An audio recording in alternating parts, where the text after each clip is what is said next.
वजीर आजम नरेंद्र मोदी ने अपने माहाना प्रोग्राम मन की बात में कहा, लोकल के लिए वोकल मुहिम को महर्षि अरबिंदो के स्वदेशी के फलसफे से तरगीब मिलती है।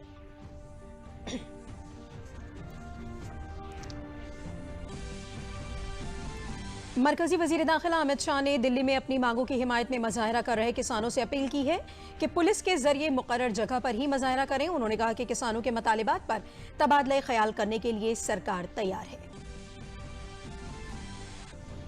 वजीर आला योगी आदित्यनाथ ने आज 850 करोड़ रुपए की लागत से 2500 से ज्यादा सड़कों का वजीर आजम देही सड़क स्कीम के तहत इफ्तिताह और संगे बुनियाद रखा।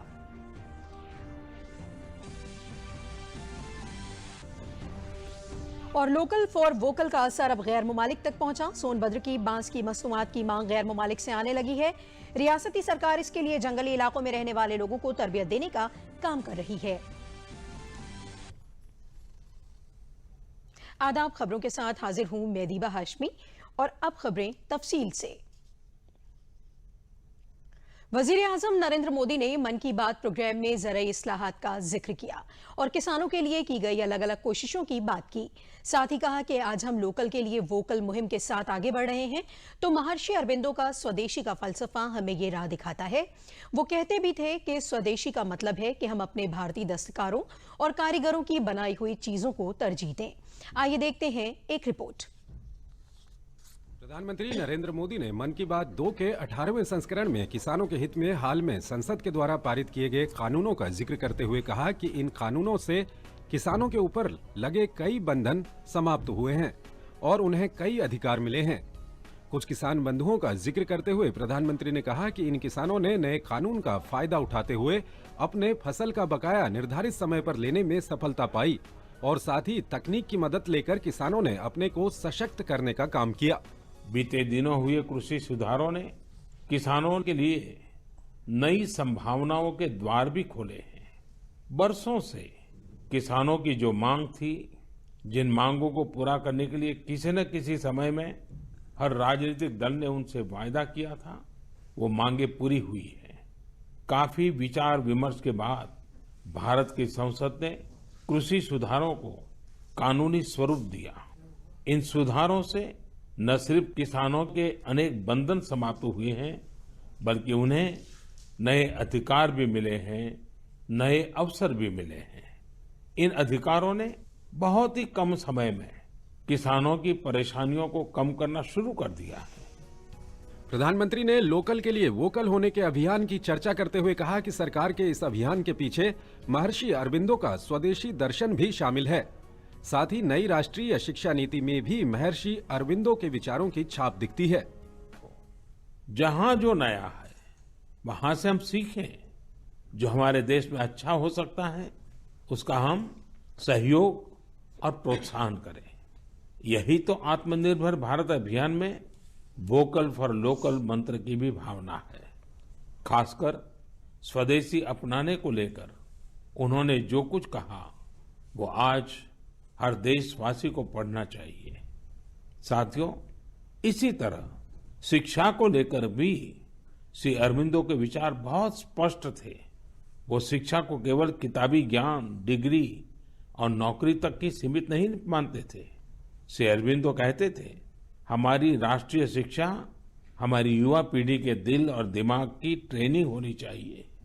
यानी मस्तिष्क का वैज्ञानिक विकास हो और दिल में भारतीय भावनाएं भी हो, तभी एक युवा देश का और बेहतर नागरिक बन पाता है। प्रधानमंत्री ने शिक्षण संस्थानों से पूर्व विद्यार्थियों के साथ संपर्क को नए सिरे से कायम कर संस्थान और संस्थान के विद्यार्थियों के हित के लिए काम करने को कहा है। साथ ही इस प्रयास को गांव के स्कूलों तक पहुंचाने का भी आह्वान किया। अक्सर पूर्व विद्यार्थी अपने संस्थानों के टेक्नोलॉजी अपग्रेडेशन में, बिल्डिंग के निर्माण में, अवार्ड्स और स्कॉलरशिप शुरू करने में, स्किल डेवलपमेंट के प्रोग्राम शुरू करने में बहुत महत्वपूर्ण भूमिका निभाते हैं। कुछ स्कूलों की ओल्ड स्टूडेंट एसोसिएशन ने मेंटरशिप प्रोग्राम शुरू किए हैं। इसमें वे अलग अलग बैच के विद्यार्थियों को गाइड करते हैं, साथ ही एजुकेशन प्रोस्पेक्ट पर चर्चा करते हैं। कई स्कूलों में खासतौर से बोर्डिंग स्कूलों की एल्यूमना एसोसिएशन बहुत स्ट्रांग है, जो स्पोर्ट्स टूर्नामेंट और कम्युनिटी सर्विस जैसी गतिविधियों का आयोजन करते रहते हैं। मैं पूर्व विद्यार्थियों से आग्रह करना चाहूंगा कि उन्होंने जिन संस्थाओं में पढ़ाई की है वहां से अपनी बॉन्डिंग को और अधिक मजबूत करते रहें, चाहे वह स्कूल हो, कॉलेज हो या यूनिवर्सिटी। साथ ही प्रधानमंत्री ने कार्यक्रम के जरिए भारतीय संस्कृति का प्रसार करने के लिए भारतीय मूल के न्यूजीलैंड के नवनिर्वाचित सांसद डॉक्टर गौरव शर्मा को संस्कृत भाषा में शपथ लेने के लिए बधाई दी और न्यूजीलैंड के लोगों की सेवा में नई उपलब्धियां हासिल करने की बधाई दी। मुल्क में कल गुरु नानक देव जी का 551वां प्रकाश पर्व मनाया जाएगा। मन की बात प्रोग्राम में गुरु नानक देव जी को याद करते हुए वजीर आजम ने कहा कि दुनिया भर में उनका पैगाम आज भी बामानी है। कोरोना के वक्त में भी लंगर की रवायत को जारी रखकर इंसानियत की खिदमत करने पर सिख बिरादरी की सताइश करते हुए करतारपुर साहब कॉरिडोर खुलने को तारीखी बताया।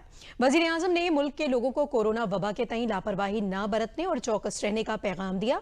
साथ ही उन्होंने मुल्क की विरासत के तहफ्फुज में टेक्नोलॉजी के किरदार को भी अहम बताया। साथ ही वजीर आजम ने आईन के मेमार डॉक्टर भीमराव अंबेडकर को याद किया, जिनका यौम वफात 6 दिसंबर को है।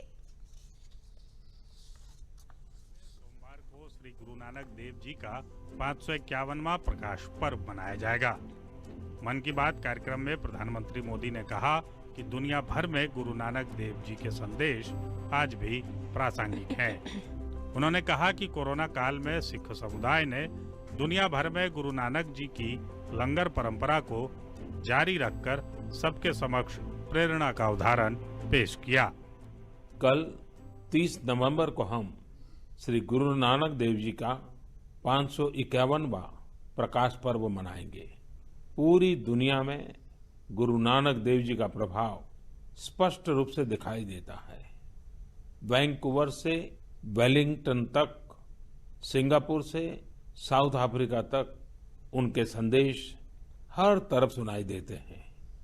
गुरु ग्रंथ साहिब में कहा गया है, सेवक को सेवा बन आई, यानी सेवक का काम सेवा करना है। बीते कुछ वर्षों में कई अहम पड़ाव आए और एक सेवक के तौर पर हमें बहुत कुछ करने का अवसर मिला। साथियों, ये गुरु नानक देव जी ही थे जिन्होंने लंगर की परंपरा शुरू की थी और आज हमने देखा कि दुनिया भर में सिख समुदाय ने किस प्रकार कोरोना के इस समय में लोगों को खाना खिलाने की अपनी परंपरा को जारी रखा है। मानवता की सेवा की परंपरा हम सभी के लिए निरंतर प्रेरणा का काम करती है। मेरी कामना है हम सभी सेवक की तरह काम करते रहें। गुरु साहिब मुझसे और देशवासियों से इसी प्रकार सेवा लेते रहें। प्रधानमंत्री ने संविधान निर्माता डॉक्टर भीमराव अंबेडकर को भी याद किया, जिनकी पुण्यतिथि 6 दिसंबर को है। साथ ही पीएम मोदी ने कहा कि यह दिन बाबा साहेब अंबेडकर को श्रद्धांजलि देने के साथ साथ राष्ट्र के प्रति अपने संकल्पों को दोहराने का दिन है। 6 दिसंबर को बाबा साहब अंबेडकर की पुण्यतिथि भी है। ये दिन बाबा साहब को श्रद्धांजलि देने के साथ ही देश के प्रति अपने संकल्पों, संविधान ने एक नागरिक के तौर पर अपने कर्तव्यों को निभाने की जो सीख हमें दी है, उसे दोहराने का है। मन की बात कार्यक्रम में पीएम मोदी ने राष्ट्रीय धरोहरों के संरक्षण के लिए तकनीक के उपयोग को महत्वपूर्ण बताया। आज देश में कई म्यूजियम्स और लाइब्रेरी अपने कलेक्शन को पूरी तरह से डिजिटल बनाने पर काम कर रहे हैं। दिल्ली में हमारे राष्ट्रीय संग्रहालय ने इस संबंध में कुछ सराहनीय प्रयास किए हैं। राष्ट्रीय संग्रहालय द्वारा करीब 10 वर्चुअल गैलरीज इंट्रोड्यूस करने की दिशा में काम चल रहा है न मजेदार? अब आप घर बैठे दिल्ली के नेशनल म्यूजियम गैलरीज का टूर कर पाएंगे, जहां एक और सांस्कृतिक धरोहरों को टेक्नोलॉजी के माध्यम से अधिक लोगों तक पहुंचाना अहम है, वहीं इन धरोहरों के संरक्षण के लिए टेक्नोलॉजी का उपयोग भी महत्वपूर्ण है। प्रधानमंत्री ने एक बार फिर कोरोना महामारी के प्रति सचेत रहने की बात दोहराई। पीएम ने कहा कि कोरोना को लेकर किसी भी तरह की लापरवाही अब भी बहुत घातक है और इस महामारी के खिलाफ अपनी लड़ाई को मजबूती से जारी रखने की प्रतिबद्धता जताई। वज़ीर-ए-आज़म नरेंद्र मोदी के पार्लिमानी हल्के वाराणसी में भी लोगों ने मन की बात प्रोग्राम को सुना। प्रोग्राम के अख्तिताम के बाद इन लोगों का कहना था कि वज़ीर-ए-आज़म काफी दिलचस्प और हौसला अफजा बातें बताते हैं। उन्होंने किसानों के मफादात से मुतल्लिक बातें बताई, इससे किसानों को गुमराह नहीं होना चाहिए। इसके अलावा खेतों में फसली बाक़ियात जलाने के बजाय बाक़ियात के दीगर इस्तेमाल के बारे में भी बताया, जिससे किसानों को फायदा पहुंचेगा। ये सब बातें हम लोगों की रोजमर्रा की जिंदगी में काफी काम आती हैं। इस मौके पर बड़ी तादाद में लोग मौजूद रहे।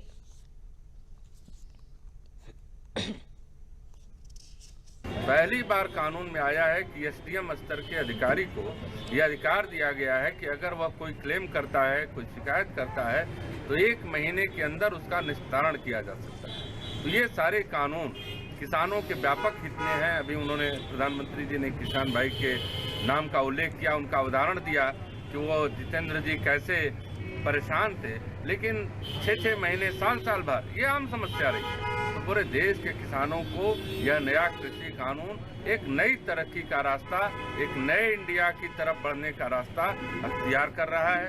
उन्होंने विद्यार्थियों से अपील की कि जो पराली जैसी समस्या है, वो नए जो कृषि कानून है, नए कृषि के जो सुविधाएं हैं, वो गांव-गांव तक ले जाएं और बताएं कि किसानों की हम कैसे मदद कर सकते हैं। वज़ीर-ए-आज़म नरेंद्र मोदी दुशंबे को अपने पार्लिमानी हल्के वाराणसी का दौरा करेंगे। इस दौरान वज़ीर-ए-आज़म 6 लेन वाली हंडिया प्रयागराज से राजा तालाब वाराणसी को जोड़ने वाली कौमी शाहराह नंबर 19 को मुल्क के सुपुर्द करेंगे। वज़ीर-ए-आज़म देव दीपावली पर मुनक़िद होने वाले प्रोग्राम में भी शिरकत करेंगे। वाराणसी में चल रहे काशी विश्वनाथ मंदिर कॉरिडोर प्रोजेक्ट का मुआयना करने के साथ ही वज़ीर-ए-आज़म सारनाथ के कदीम मकाम का भी दौरा करेंगे। 2447 करोड़ रुपए की लागत से बनाई गई 6 लेन वाली कौमी शाहराह 19 से प्रयागराज से वाराणसी पहुंचने में 1 घंटे का कम वक्त लगेगा। प्रकाश और जोश व खरोश का त्योहार देव दीपावली वाराणसी में कार्तिक महीने में पूर्णिमा को धूमधाम से मनाया जाता है। इसको देखने के लिए दुनिया भर के लोग वाराणसी पहुंचते हैं। इस साल वाराणसी में राजघाट पर वज़ीर-ए-आज़म दिया रोशन करके इसकी शुरुआत करेंगे, जिसके बाद वाराणसी में गंगा के दोनों किनारों पर 11 लाख दिए रोशन किए जाएंगे। वज़ीर-ए-आज़म अपने इस दौरे में वाराणसी में चल रहे काशी विश्वनाथ मंदिर कॉरिडोर प्रोजेक्ट की पेशरफत का जायजा भी लेंगे। वज़ीर-ए-आज़म नरेंद्र मोदी ने गुज़िश्ता महीने सारनाथ पर लाइट एंड साउंड शो की शुरुआत की थी। अपने इस दौरे में पीएम इस शो को भी देखने जाएंगे।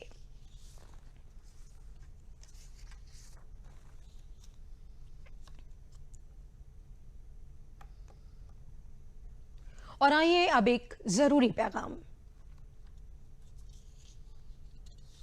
फिट रहना उतना मुश्किल काम नहीं है जितना कुछ लोगों को लगता है।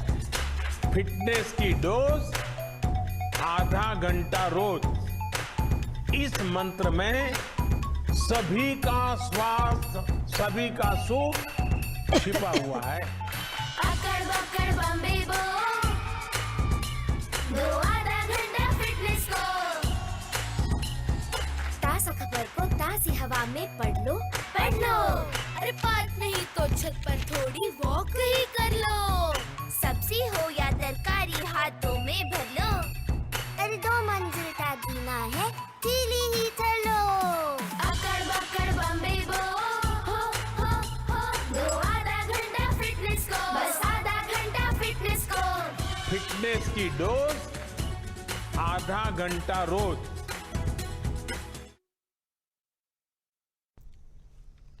मरकजी वजीर दाखिला अमित शाह ने मुजाहरा कर रहे किसानों से अपील की है कि किसान दिल्ली पुलिस के जरिए मुकर्रर जगह पर ही मुजाहरा करें।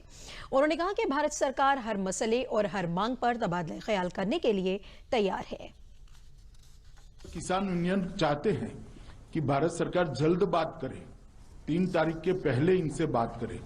तो मेरा आप सभी को ये आश्वासन है कि जैसे ही आप लोग इसमें शिफ्ट हो जाते हैं, एक स्ट्रक्चर्ड जगह पे अपने आंदोलन को शिफ्ट करते हैं और वहां पर आप अच्छी तरीके से सेट हो जाते हैं, दूसरे ही दिन भारत सरकार आपके साथ आपकी समस्या और मांगों के लिए बातचीत करने के लिए तैयार है। अतः किसान यूनियन के सभी नेताओं को मैं ये कहना चाहता हूं कि आप सारे किसान भाइयों को लेकर जो स्थान दिल्ली पुलिस ने तय किया है वहीं पर आ जाइए। पुलिस परमिशन के साथ शांतिपूर्वक तरीके से, लोकतांत्रिक तरीके से आपका आंदोलन चालू रखिए और शीघ्र भारत सरकार आपसे बातचीत करने के लिए तैयार है। बातचीत को भी आगे बढ़ाइए। मरकजी वजीर ज़राअत नरेंद्र सिंह तोमर ने कहा है कि सरकार किसानों के साथ बातचीत करने और मसाइल पर तबादला ख्याल करने के लिए तैयार है।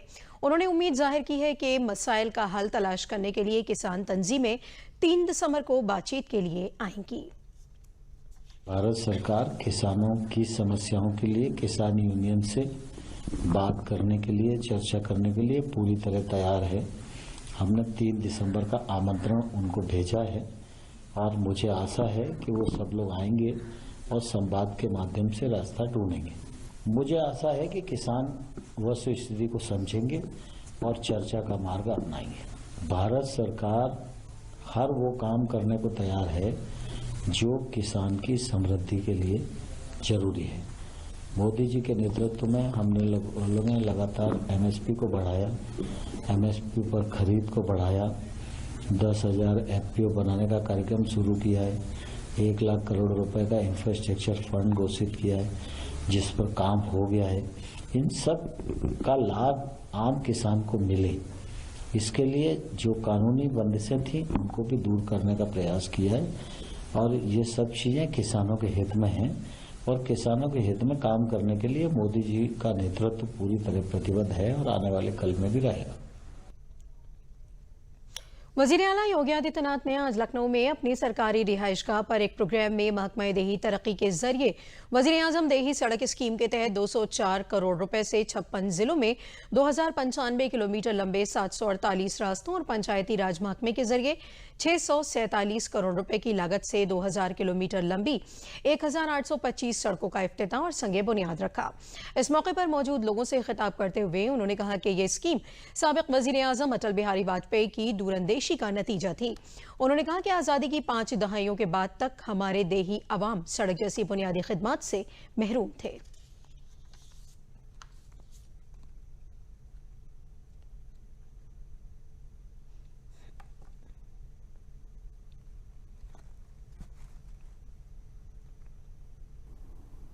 पंचायती राज जिला पंचायतों के माध्यम से सड़कों के नवनिर्माण की एक बड़ी प्रक्रिया को आगे बढ़ा रहा है और जैसा कि मुझे बताया गया कि 2000 किलोमीटर के 1825 मार्गों के नवनिर्माण के लिए 647 करोड़ रुपए की लागत से इन सड़कों के निर्माण कार्य का एक साथ पूरे प्रदेश के अंदर शुभारंभ हो रहा है, इसका शिलान्यास हो रहा है। इसके साथ ही प्रधानमंत्री ग्रामीण सड़क योजना हम सब जानते हैं कि यह योजना सरदेव अटल बिहारी वाजपेयी जी ने प्रधानमंत्री बनने के बाद इस देश के अंदर प्रारंभ की थी और अपने समय में बहुत लोकप्रिय योजना ये बनी थी, क्योंकि पहली बार आज़ाद भारत के अंदर देश 1947 में आज़ाद हुआ था और प्रधानमंत्री ग्रामीण सड़क योजना सन 2001 में ये योजना लागू हो पाई थी। यानी आज़ादी के 5 दशक तक भारत की ग्रामीण व्यवस्था उन बुनियादी सुविधाओं से वंचित थी जो विकास की प्रक्रिया के सबसे बड़े और सशक्त माध्यम होते हैं, अच्छी सड़कें। तब से प्रधानमंत्री ग्रामीण सड़क योजना ने अनेक चरण संपन्न किए हैं और लगभग ज़्यादातर ग्राम पंचायतें, 500 की आबादी के ज़्यादातर गांव मजरे सभी प्रधानमंत्री ग्रामीण सड़क योजना से पूरी तरह जुड़ चुके हैं। पेंशन याफ्तगान के लिए पीपीएफ EPFO ने जिंदगी का सर्टिफिकेट जमा करने की मुद्दत में तोसी कर दी है। अब सभी पेंशन याफ्तगान फरवरी 2021 तक अपना जिंदगी का सर्टिफिकेट जमा कर सकते हैं। मेहनत और रोजगार के मरकजी वजीर संतोष गंगवार ने कहा है कि कोरोना के जमाने में पेंशन याफ्तगान को कोई दुश्वारी ना हो, इसलिए ये फैसला किया गया है। उन्होंने कहा कि वो सभी महकमों से इस बात को यकीनी बनाने के लिए कहेंगे कि बिला वजह किसी को परेशान न किया जाए।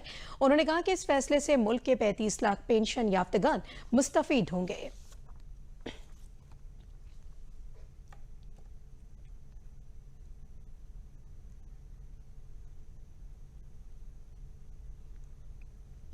न जिनको सेवानिवृत्ति के बाद या अन्य विषयों से नौकरी से बाहर जाते हैं और पेंशन मिलती है, उनके लिए सुविधा, क्योंकि इस समय कोरोना का कार्यकाल है और कोरोना के दौर में हर व्यक्ति संबंधित ऑफिस में जाए और अपना प्रमाण देने का जीवन का दे, ये ज़रूरी नहीं है। इसलिए इसमें अब तक जो छूट थी उस छूट को और हमने फरवरी तक बढ़ाने का काम किया है कि इस छूट के लिए आपको प्रमाण के लिए संबंधित ऑफिस में जाना नहीं पड़ेगा, स्वतः ही मान लिया जाएगा और आप निकासी की प्रक्रिया को अपने आप शुरू कर सकते हैं। मकामी वसाइल से खुद मुनसर बनने के वजीर आजम के कौल का असर सोनभद्र जैसे पसमानदा जिले में नजर आना शुरू हो गया है। सोनभद्र जिले के बहुत पिछड़े इलाकों में रहने वाले जंगली इलाकों के बाशिंदों के जरिए बनाई जाने वाली बांस की मसनूआत न सिर्फ बाजार की शक्ल ले रही हैं, बल्कि गैर मुमालिक से भी उनकी मांग आना शुरू हो गई है। हालांकि इन लोगों के जरिए बनाई गई बांस की मसनूआत में ज्यादा खूबियां नहीं होती, जिसकी वजह से ये मसनूआत बाजारों में अपनी जगह नहीं बना पाती। कोविड-19 जैसी वबा में मौके की तलाश करते हुए सरकार ने एक अच्छी पहल करते हुए गुजर बसर मिशन के तहत उन्हें तरबियत देते हुए बांस की मसनूआत को मशीनों से ज्यादा दिलकश बनाने का काम शुरू कराया है। जिले के चीफ तरक्याती अफसर डॉक्टर अमित पाल शर्मा ने बताया कि तरबियत और मशीनों से इनकी मसनूआत में निखार आया, जिससे उनकी मांग में इजाफा हुआ और गैर मुमालिक से भी ऑर्डर आने लगे। कौमी देही गुजर बसर मिशन के जिला मैनेजर MG रवि ने बताया कि जिले के जंगली इलाकों में रहने वाले लोगों के जरिए तैयार मसनूआत पहले खूबसूरत और निखरी हुई न होने की वजह से उन्हें बाजार दस्तयाब न हो पाते थे।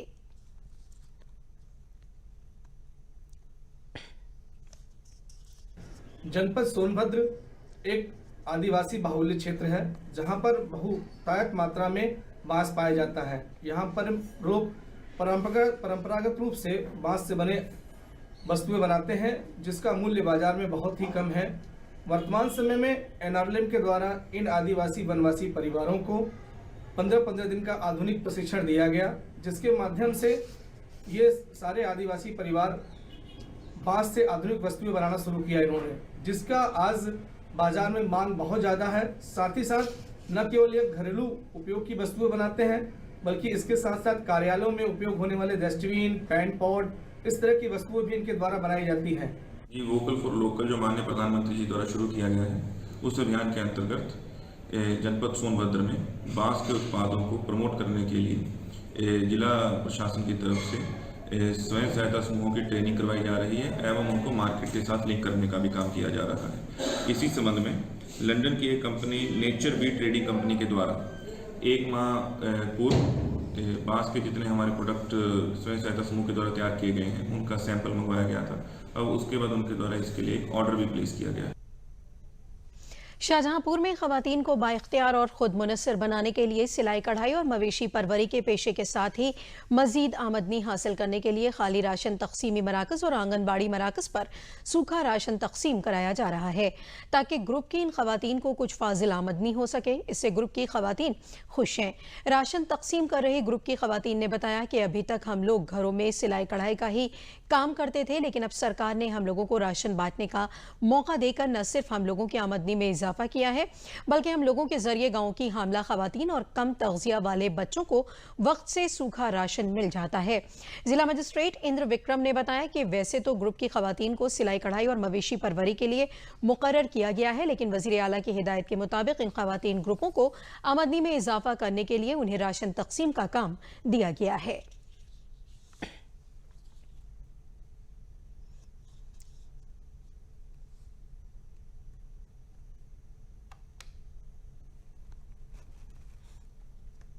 सरकार ने हमें पोषाहार वितरण करने का ये कार्य दिया है, जिससे कि हमें कुछ रोजगार मिलेगा और हमारे मतलब समूह का उद्देश्य है सिलाई करना। तो जो पोषाहार दिया जाता है, जो आंगनवाड़ी का केंद्र होता है, आज हम आंगनवाड़ी केंद्र बरमाली में पोषाहार का वितरण कर रहे हैं और इससे सरकार हमें कुछ रोजगार देगी, जिससे हमारी आर्थिक स्थिति मजबूत होगी। समूह में मतलब जुड़ने से हम महिलाओं को बहुत ही आगे बढ़ने का मौका मिला है और मैं अपने समूह के माध्यम से हमको राशन वितरित करने का और महिलाओं को हमारी आसानी से जो हमारी गर्भवती धात्री जो छोटे छोटे बच्चों को है मतलब 0 से लेकर 6 वर्ष तक के बच्चों को आसानी से राशन प्राप्त हो सकता है और उसी माध्यम से हमारे समूह की महिलाओं को रोजगार भी प्राप्त होगा और वो रोजगार के माध्यम से हमारी आर्थिक स्थिति मजबूत होगी।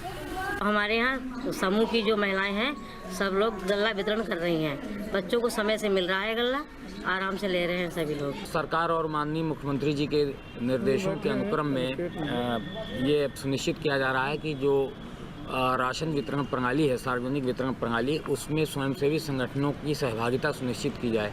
इसके 2 फायदे हैं। एक तो स्वयंसेवी संगठन जो महिलाओं के समूह हैं वो अपने अन्य कार्यों के लिए, जिसके लिए वो समूह गठित हुए हैं, जैसे सिलाई कढ़ाई, पशुपालन या जिस भी व्यवसाय के लिए उनका गठन हुआ है, उस व्यवसाय को करने के साथ साथ एक्सिलरी व्यवसाय के रूप में, अतिरिक्त व्यवसाय के रूप में अगर राशन वितरण प्रणाली से अपने को जोड़ लेंगी तो उससे उनकी अतिरिक्त आय हो सकेगी और जो महिला सदस्य हैं उनको हम आर्थिक रूप से स्वावलंबी बना सकेंगे। अपनी तिब्बी तालीमी खिदमत के लिए दुनिया में मशहूर किंग जॉर्ज मेडिकल यूनिवर्सिटी ने एक बार फिर एक पेचीदा सर्जरी को कामयाबी के साथ अंजाम देकर तारीख रकम की है। जॉइंट ट्विंस सुपरविजन यानी 2 आपस में जुड़े हुए बच्चों को एक दूसरे से अलग कर देने जैसी पेचीदा सर्जरी को कामयाबी के साथ पूरा करने में KGMU के डॉक्टरों ने तारीखी कामयाबी हासिल की है। सीतापुर की बाशिंदा प्रियंका के जुड़वां बच्चे पैदाइशी तौर पर आपस में जुड़े हुए पैदा हुए थे। ऑपरेशन के बाद अब दोनों बच्चे सेहतमंद हैं। KGMU के vice chancellor retired lieutenant general doctor Vipin Puri ने बताया कि इस तरह के जुड़वा बच्चों के जिंदा रहने का इम्कान बहुत कम रहता है।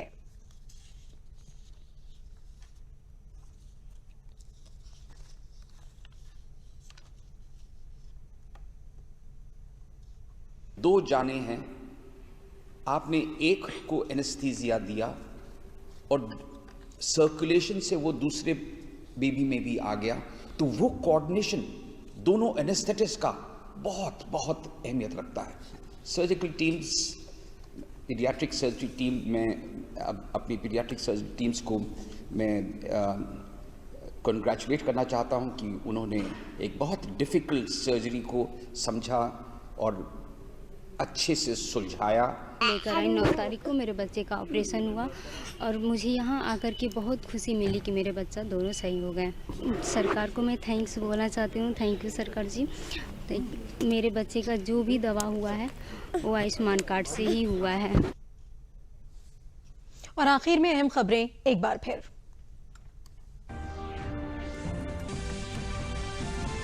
वज़ीर-ए-आज़म नरेंद्र मोदी ने अपने माहाना प्रोग्राम मन की बात में कहा, लोकल के लिए वोकल मुहिम को महर्षि अरबिंदो के स्वदेशी के फलसफे से तरगीब मिलती है।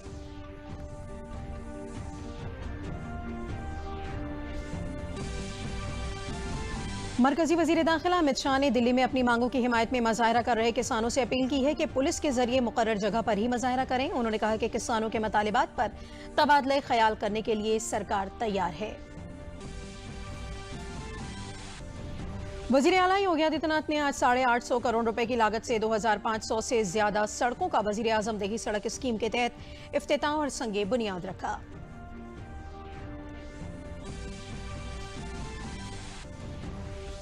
और लोकल फॉर वोकल का असर अब गैर मुमालिक तक पहुंचा। सोनभद्र की बांस की मसनूआत की मांग गैर मुमालिक से आने लगी है। रियासती सरकार इसके लिए जंगली इलाकों में रहने वाले लोगों को तरबियत देने का काम कर रही है।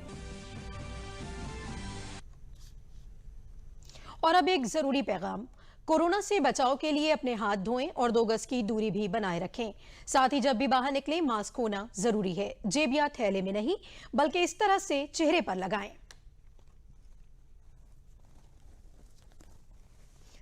क्योंकि जब तक दवाई नहीं तब तक ढिलाई नहीं। इसी के साथ खबरें खत्म हुई। दीबा को दीजिए इजाजत। आदाब।